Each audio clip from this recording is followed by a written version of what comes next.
విశాఖలో చిరు వ్యాపారులకు మద్దతుగా వైఎస్ఆర్సీపీ భారీ ర్యాలీ నిర్వహించనుంది. గాంధీ విగ్రహం నుంచి జీవీఎంసీ కార్యాలయం వరకు భారీ ర్యాలీ నిర్వహించనున్నారు. అనంతరం చిరు వ్యాపారులు బడ్డీలు తొలగించొద్దని జీవీఎంసీ కమిషనర్ కు వినతి పత్రం సమర్పించనున్నారు వైఎస్ఆర్సీపీ నేతలు. చిరు వ్యాపారుల షాపుల తొలగింపు వెంటనే ఆపాలని కమిషనర్ ను కోరనున్నారు వైఎస్ఆర్సీపీ నాయకులు. విశాఖలో చిరు వ్యాపారులకు మద్దతుగా వైఎస్ఆర్సీపీ భారీ ర్యాలీ నిర్వహించనుంది. ఇదే అంశానికి సంబంధించి పూర్తి అప్డేట్స్ అందించడానికి జీవీఎంసీ నుంచి మా ప్రతినిధి నాయుడు లైవ్ లో జాయిన్ అవుతున్నారు. నాయుడు, కవిత మరికాసేపట్లో వైఎస్ఆర్సీపీ ఆధ్వర్యంలో భారీ స్థాయిలో శాంతియుత ర్యాలీని వైఎస్ఆర్సీపీ నేతలు నిర్వహించనున్నారు. జీవీఎంసీ గాంధీ విగ్రహం నుంచి జీవీఎంసీ కార్యాలయం వరకు వైఎస్ఆర్సీపీ నేతలంతా కూడా భారీ ర్యాలీగా కథలు వెళ్లనున్నారు. గత 4 రోజుల నుంచి కూడా విశాఖ నగరంలో ఏవైతే చిరు వ్యాపారాలకు సంబంధించిన బడ్డీలు కానీ తోపుడు బళ్ళను కానీ తొలగిస్తున్నారో ఆ నిర్ణయాన్ని వెంటనే రాష్ట్ర ప్రభుత్వం ఉపసంహరించుకోవాలని డిమాండ్ చేస్తూ కూడా ఈ శాంతియుతంగా ర్యాలీని నిర్వహిస్తున్నారు. ఈ ర్యాలీలో పెద్ద ఎత్తున వైఎస్ఆర్సీపీ నాయకులతో పాటు అలాగే ఎవరైతే బాధితులు ఉన్నారో చిరు వ్యాపారులు కూడా పాల్గొంటున్నారు. ఇదే విషయం మీద మనతో మాట్లాడడానికి ఇక్కడ కొంతమంది చిరు వ్యాపారులు కూడా ఉన్నారు. చెప్పండి అమ్మా, మీకు ఎలాంటి అన్యాయం జరిగింది? సార్ మాకు మాత్రం చాలా ఇబ్బందిగా ఉంది సార్. మీరు మరి ఏం చేస్తారో చెయ్యండి. మా వడ్డీలన్నీ ఎక్కడ ఏ సైడ్లో ఉందో ఆ సైడ్లో పెట్టండి. మేము ఫైనాన్స్లో అవి కట్టుకొని మేము ఎంత బాధపడుతున్నాం, మా అమ్మ చాలా బాధపడుతున్నాం. అప్పులైపోయి ఉన్నాం మేము. మీరు లోన్లో ఇప్పించలే వేస్ట్ అయిపోతుంది. ఎందుకు మీరు ఆ వడ్డీ ఉందనే కదా లోన్ ఇచ్చారు. మరి ఆ వడ్డీలు తీస్తే మేము ఏం కట్టుకోగలం, ఏం చేయగలం? చేయగలం. మీరే ఏదైనా న్యాయం చెయ్యండి. మరి ఎలా చేస్తారో చెయ్యండి, అది గ్యారెంటీ. మీరు ఎక్కడి నుండి వచ్చారు? మీరు ఏ వ్యాపారం నిర్వహిస్తున్నారు? మేము కృష్ణ కాలేజీ నుంచి వచ్చామండి. 30 సంవత్సరాలు బట్టి అదే రోడ్డు మీద బతుకుతున్నామండి. ఇప్పుడు ఇంటెత్తులు కట్టుకోవాలా, కరెంటు బిల్లులు కట్టుకోవాలా, పిల్లలు చదివించుకోవాలా. మా పరిస్థితి ఏంటి చెప్పండి ఒకసారి. మేము ఈ రోజు రోడ్లు పడుతున్నాం. మా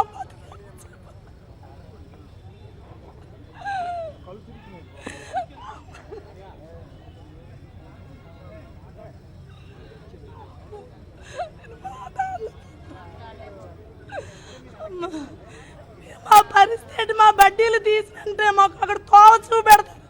మేము దేవుడిలా పోరాడుతున్నాం. ఏడు చేయాలనుకున్నారు. ఆమెకి మాట్లాడానండి. కృష్ణా కాలేజ్ కాడి నుంచి వచ్చానండి. టీ కొట్టు వ్యాపారం అండి. చిన్న షాపు. మాకు ఉండడానికి ఇల్లు లేదు, ఏంటి కొడుకు లేరు, కొమ్మ లేరు, ఏంటి దాని మీద నేను బతుకుతున్నానండి. అది కూడా లేకుండా తీసేశారు. ఎలా బతకమంటారు? ఏదో న్యాయం చెయ్యండి.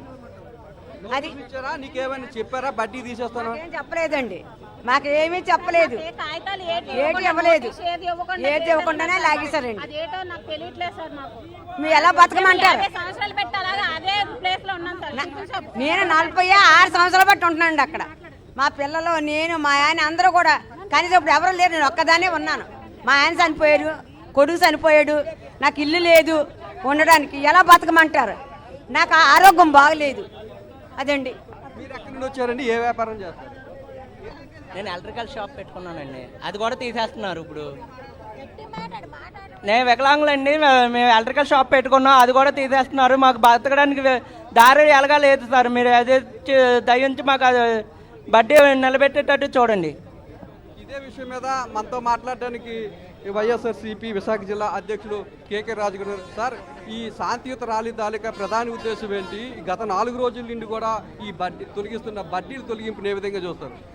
ఈరోజు కూటమి ప్రభుత్వం విశాఖపట్నంలో ఆపరేషన్ లంగ్స్ పేరుతో పేదవాడి పొట్ట మీద కొట్టి, పేదవాడి ఉపాధి మీద దెబ్బ కొట్టి, పేదవాడి ఊపిరి ఆగిపోయే విధంగా ఒక దుర్మార్గమైన, ఒక కర్కశమైన నిర్ణయాన్ని తీసుకోవడం జరిగింది కూటమి ప్రభుత్వం.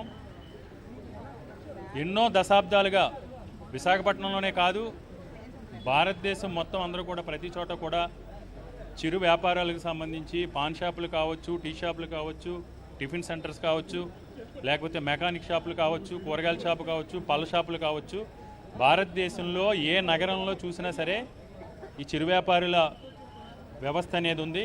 ఇది దశాబ్దాలుగా ఉంది. స్వయం ఉపాధి కోసం, స్వయం ఉపాధితో వాళ్ళ కాళ్ళ మీద వాళ్ళు బతుకుతూ వాళ్ళు ఉపాధి కల్పించడంతో పాటు పేద ప్రజలకి, సామాన్య ప్రజలకి, మధ్యతరగతి ప్రజలకి అందరికీ కూడా అందుబాటులో ఉండే విధంగా ఈ వ్యాపారాలను వారన్నీ కూడా నిర్వహించడం జరుగుతుంది. ఈరోజు ఈ కూటమి ప్రభుత్వం అధికారంలోకి వచ్చిన తర్వాత ఏ విధంగా అయితే విద్యారంగంలో దెబ్బ కొట్టి పేదవాడి విద్యకు ఆటంకాలు కల్పిస్తున్నారో, ఏ విధంగా అయితే వైద్యాన్ని వ్యాపారం చేసి వైద్య విద్యను వ్యాపారం చేసి పేదవాడికి వైద్య విద్యను అందకుండా చేస్తున్నారో, ఏ విధంగా అయితే పేదవాడికి సక్రమంగా రేషన్ అందకుండా మళ్ళీ పేదవాడి ఆత్మగౌరవం దెబ్బతినే విధంగా మళ్ళీ క్యూ లైన్లో నించోబెట్టి ఏ విధంగా అయితే రేషన్ షాపుల నిర్వహణలో ఫెయిల్ అయ్యారో, అదేవిధంగా ఏ విధంగా అయితే రైతులకి మళ్ళీ క్యూలో నుంచుని చెప్పులు రోజుల తరబడి క్యారేజీలు తెచ్చుకుని యూరియా కోసం నిలబడే పరిస్థితులు తీసుకొచ్చారో, ఈరోజు నగరాల్లో నివసించే సామాన్య ప్రజలు కూడా ఒక నిరసకత్వ ద్వారంతో, ఒక శాడిస్ట్ విధానంతో ప్రజలు కూడా క్యూ లైన్లో టిఫిన్ల కోసమో, కూరగాయల కోసమో, పాల ప్యాకెట్ల కోసమో, ఈ నిత్యావసర సరుకుల కోసం కూడా ప్రజలు క్యూ లైన్లో నిలబడాలనేది ఈ ప్రభుత్వం కాన్సెప్ట్ కింద కనపడుతోంది. దీన్ని తీవ్రంగా ఖండిస్తున్నాం. ఏదైతే ముఖ్యంగా దీనికి సంబంధించి విశాఖపట్నంలో చేసిన చర్య అయితే ఇది దుర్మార్గమైన చర్య. ఎక్కడా కూడా ముందస్తు సమాచారం లేకుండా, ఎవరికి కూడా నోటీస్ కూడా ఇవ్వకుండా, ప్రత్యామ్నాయం చూపించకుండా ట్రేడ్ లైసెన్స్ నుండి ప్రత్యేకంగా ఏర్పాటు చేసిన ఆఖరి జోన్స్లో ఉన్న షాపుల్ని తొలగించడాన్ని మేము తీవ్రంగా ఖండిస్తూ, ఈరోజు వైఎస్ఆర్ కాంగ్రెస్ పార్టీ తరఫున ఎవరైతే ఈ బాధితులు ఉన్నారో, ఎవరైతే చిరు వ్యాపారులు ఉన్నారో, ఎవరైతే ఈ పేద వ్యాపారులు ఉన్నారో వాళ్ళందరికీ కూడా వైఎస్ఆర్ కాంగ్రెస్ పార్టీ తరఫున మేము మద్దతుగా నిలబెడతాం. వారికి తక్షణం ప్రత్యామ్నాయం చూపించాలి. అదేవిధంగా ముందస్తు సమాచారం లేకుండా ఏదైతే ఒక విధ్వంసకర ద్వారంలో ఏదైతే ఈ షాపుల్ని ధ్వంసం చేశారో ఆ షాపులన్నిటికీ కూడా నష్టపరిహారం చెల్లించాలని ఇవాళ మేము డిమాండ్ చేస్తూ ఉన్నాం. సార్ చెప్పండి సార్, ఉన్నపలంగా షాపులను తొలగిస్తే పేదవాళ్ళ బతుకులు ఏ విధంగా ఉంటాయి అనుకుంటారు? యాక్చువల్గా ఈరోజు ప్రత్యేకించి విశాఖపట్నంలో ఈ కూటమి ప్రభుత్వం తీసుకున్నటువంటి నిర్ణయం ఇది దుర్మార్గం. ఇది పార్టీ పరంగా వైఎస్ఆర్ కాంగ్రెస్ పార్టీగా మేము మాట్లాడుతున్నది కాదు. ప్రజలు ఏ మూలకు వెళ్ళినా, ఏ ప్రాంతానికి వెళ్ళినా ఈరోజు ప్రభుత్వం తీసుకున్నటువంటి చర్య దుర్మార్గమైనటువంటి చర్య అని చెప్పి, ఎందుకంటే వాళ్ళు రోజు జీవనం సాగించాలి అంటే ఆ వృత్తి ఉంటేనే కానీ వాళ్ళు జీవనం సాగించలేనటువంటి పరిస్థితి. అంటే రోజుకి 200-300 సంపాదించుకునే వాళ్ళని కూడా రోడ్డు పాలు చేసి వాళ్ళెవరికి ఉపాధి లేకుండా, ఎప్పుడైనా ఒక ప్రభుత్వానికి ప్రణాళిక ఉండాలి, వాళ్ళకు ఒక ఎన్యూమరేషన్ ఉండాలి. అంటే ఎన్ని షాపులు ఉన్నాయి, ఎంతమంది ఉన్నారు, ఎన్ని కుటుంబాలు ఉన్నాయి, ఒకవేళ వాళ్ళకి ఏవైనా కానీ జీవనోపాధికి ఇబ్బంది అయితే కనుక ఆ వేల కుటుంబాలు రోడ్డును పడతాయి. వాళ్ళకి ప్రత్యామ్నాయంగా మనం ఏదైనా చెయ్యాలి అన్న ఆలోచన ప్రభుత్వానికి ఉండాలా, ప్రభుత్వం పాలిస్తున్నటువంటి నాయకులకు ఉండాలి.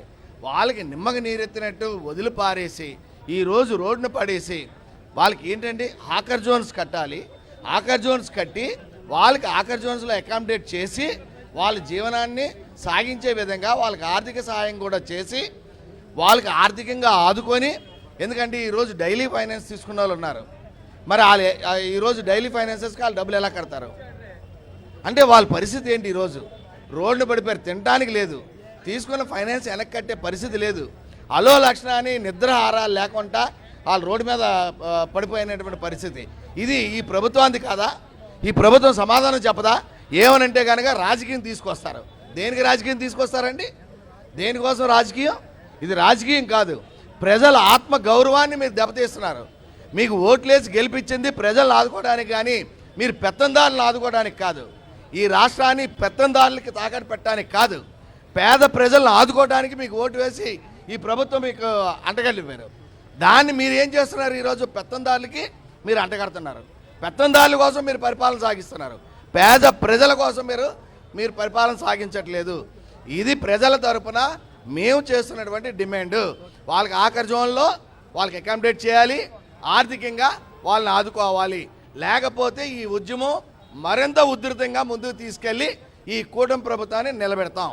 సార్, మాకు తెలియకుండానే తొలగింపులు జరుగుతున్నాయి అని చెప్పి మేయర్ కానీ లేదంటే కూటమి ఎమ్మెల్యేలు కానీ చెప్తున్నారు. ఇందులో ఎంతవరకు వాస్తవం ఉంది అనుకుంటున్నారు?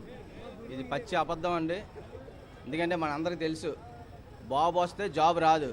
వీళ్ళు సొంతంగా క్రియేట్ చేసుకున్నటువంటి జాబులు కూడా ఏ విధంగా తీయాలని చంద్రబాబు నాయుడు గారు కానీ ఈ కూటమి ప్రభుత్వం చేస్తున్నటువంటి కుట్ర మరి మనందరికీ ఉన్నటువంటి ప్రజలందరికీ మనందరికీ తెలుసు. ఎందుకంటే పెద్ద ఎత్తున ఈ జిల్లా వ్యాప్తంగా కూడా ఈ తొలగింపులు కొనసాగించడం, మరి అందులో భాగంగా మరి నిన్న మొన్న కూడా మరి కేకే రాజు గారి ఆధ్వర్యంలో మరి ఉన్నటువంటి వైఎస్ఆర్ కాంగ్రెస్ పార్టీ నాయకులందరూ ప్రజల పక్షాన్ని నిలబడి ఈ యొక్క కూటమి ప్రభుత్వం వాళ్ళు జనసేన కార్పొరేటర్ వేశారని ఒకడు, జనసేన కార్పొరేటర్ పీతల ముత్తి మీద ఒకడు కామెంట్ చేస్తాడు.